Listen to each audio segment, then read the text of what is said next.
আসছে মার্কাজুল হুফাজ একাডেমির আব্দুর রহমান। ললিত কণ্ঠে পড়ো কুরআন।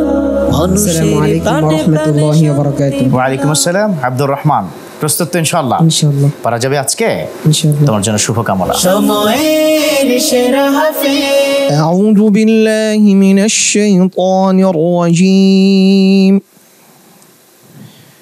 يا أيها الذين آمنوا عليكم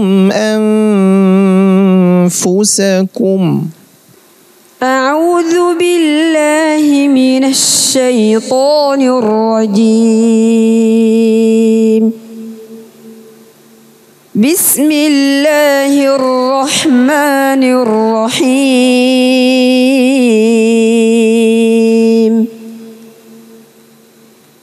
يا أيها الذين آمنوا عليكم أنفسكم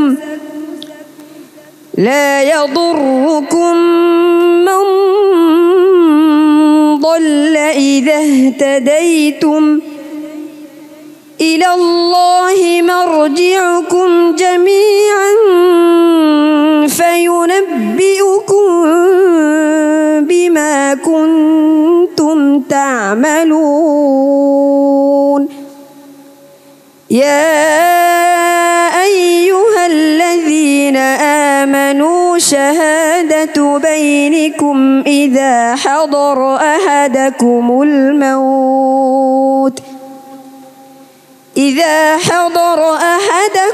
الموت حين الوصية اثنان ذوى عدل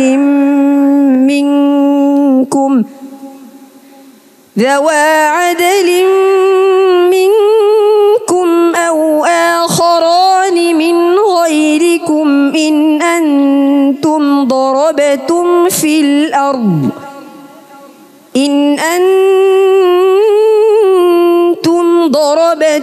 في الأرض فأصابتكم مصيبة الموت تحبسونهما من بعد الصلاة فيقسمان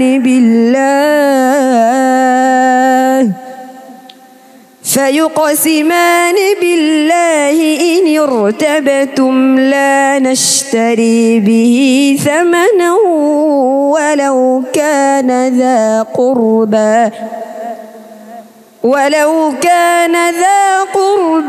ولا نكتم شهادة الله إنا إذا لمن الآثمين. حسبك. صدق الله العظيم. আল্লাহু আকবার। আব্দুর রহমান, তো যিনি বিচারক মহোদয় রয়েছেন, আপনার চ্যালেঞ্জের কি সঠিকভাবে উত্তর দিতে পেরেছি কিনা? তার তেলাওয়াত আজকে যেমনটা আশা করা হয়েছিল তেমনটাই করেছে ইনশাআল্লাহ। আলহামদুলিল্লাহ।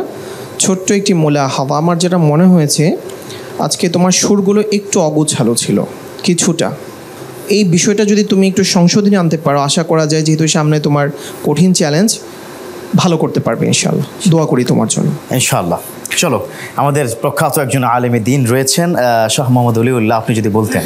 জি আলহামদুলিল্লাহ, আব্দুর রহমান অনেক চমৎকার তেলাওয়াত করেছে এবং তার তেলাওয়াতের মধ্যে একটি আলাদা সুর ছিল যেটা হৃদয়ে লেগেছে এবং অনেক ভালো লেগেছে। আমি তার জন্য দোয়া করি আল্লাহ তাআলা তাকে একজন বিশ্বমানের হাফেজ হওয়ার, তার সঙ্গে বিশ্বমানের আলেম হওয়ার তৌফিক দান করুন। দেখা যাক কি হয়, ফলাফলের অপেক্ষা করে ইনশাআল্লাহ। শুভকামনা।